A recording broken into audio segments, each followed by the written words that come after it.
السلام علیکم ورحمۃ اللہ۔ جی میرے پیارے بھائیوں، قربانی کی تاریخ، تعریف اور فضائل کے سلسلے میں یہ چوتھی قسط پیش خدمت ہے۔ اللہ وحدہ لا شریک کما حقہ بیان کرنے اور عمل کرنے کی پیروی اور توفیق عطا فرمائے۔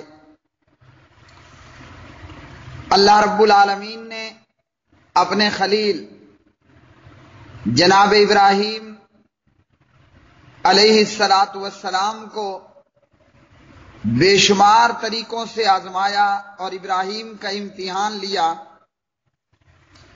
اللہ کا خلیل ابراہیم علیہ السلام ہر امتحان کے اندر، ہر آزمائش کے اندر پورا اترا۔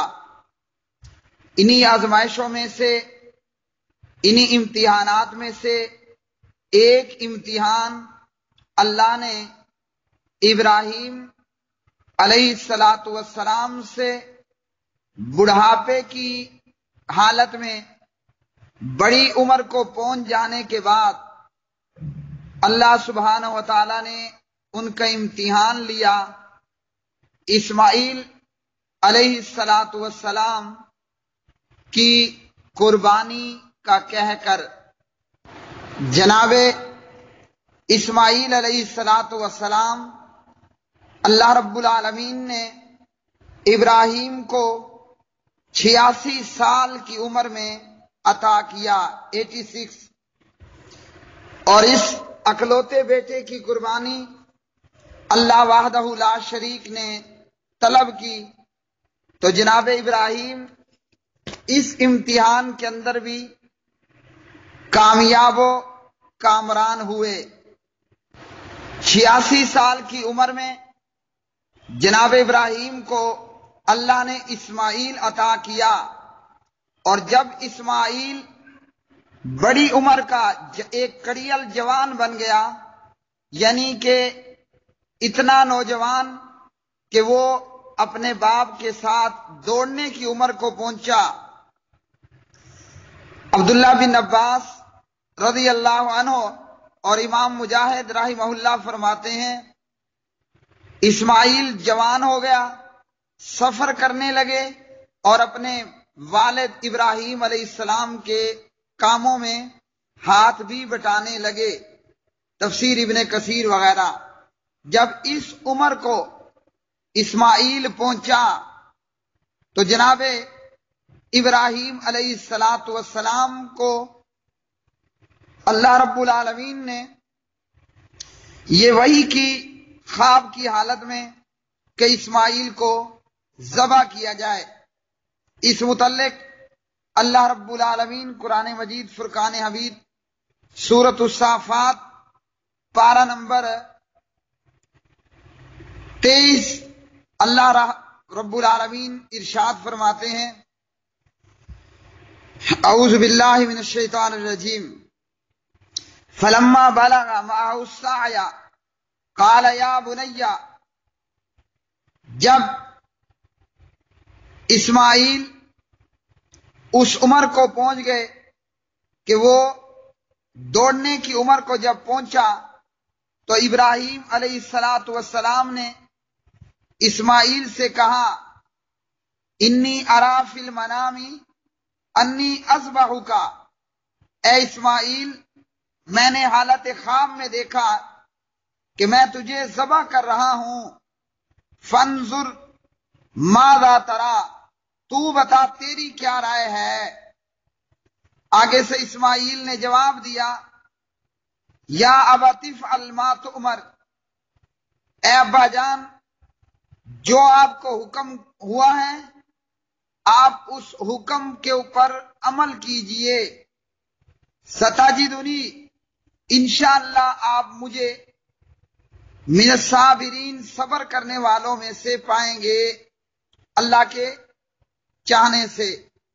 فلما اسلم وتلہ للجبین، جب ابراہیم اور اسماعیل دونوں نے حکم مان لیا، اور ابراہیم نے اسماعیل کو ماتھے کے بل لٹا دیا۔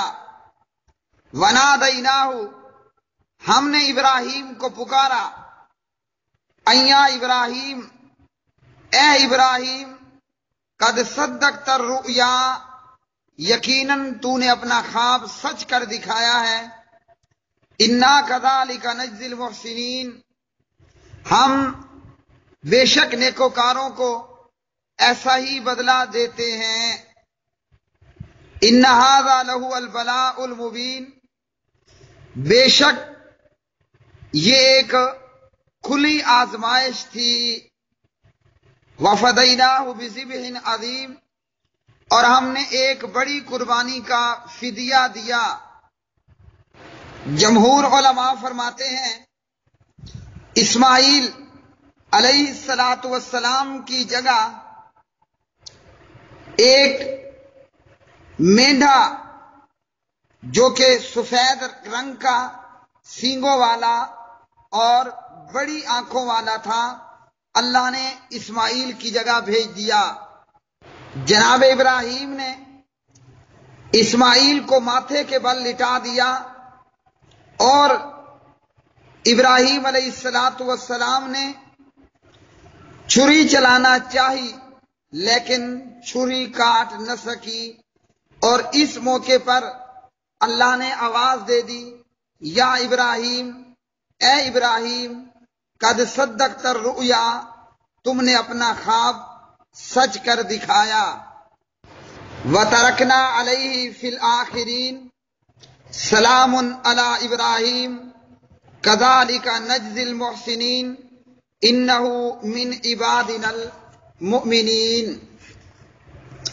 ہم نے پیچھے آنے والوں میں ابراہیم کا ذکر خیر باقی چھوڑ دیا کہ ابراہیم پر سلام ہو۔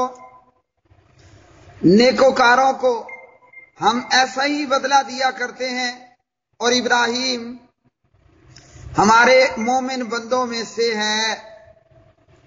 وَبَشَّرْنَاهُ بِإِسْحَاقَ نَبِيًّا مِّنَ الصَّالِحِينَ، اور ہم نے ابراہیم کو اسحاق بیٹے کی بھی بشارت دی کہ وہ بھی نبی اور نیکوکاروں میں سے ہوں گے۔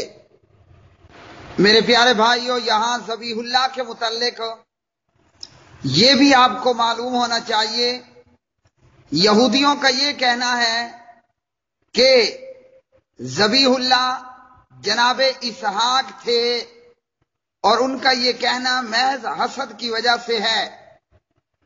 خلیفہ عمر بن عبدالعزیز رحمہ اللہ نے شام کے ایک عالم کو بلایا جو پہلے یہودی تھا پھر مخلص مسلمان ہو گیا۔ عمر بن عبدالعزیز نے اس عالم سے پوچھا کہ ابراہیم کو اپنا کون سا بیٹا ذبح کرنے کا حکم ملا تھا؟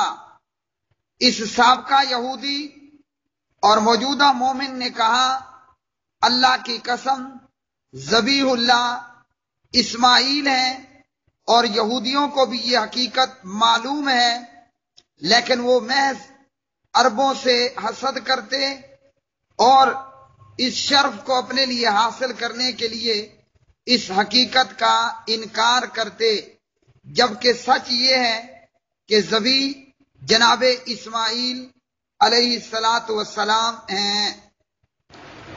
قصص الانبیاء، مکتبہ دارالسلام۔ پیارے بھائیو، اس واقعے سے ہمارے لیے نصیحت یہ ہے کہ ہم لا الہ الا اللہ محمد الرسول اللہ پڑھنے والے اپنی جان، اپنا مال، اپنی اولاد، سب کچھ اللہ کے حکموں پر قربان ہونے کے لیے ہمہ وقت تیار رہیں۔ جو بھی شخص اپنی جان، اپنا مال اللہ کی راہ میں قربان کرتا ہے یا قربان کرنے سے گریز نہیں کرتا، اللہ اسے دنیا میں بھی عزت و شرف عطا کرتا ہے، اور آخرت کے اندر بھی اس کے لیے بلندی درجات ہے۔ ھذا ما عندی واللہ عالم بالصواب۔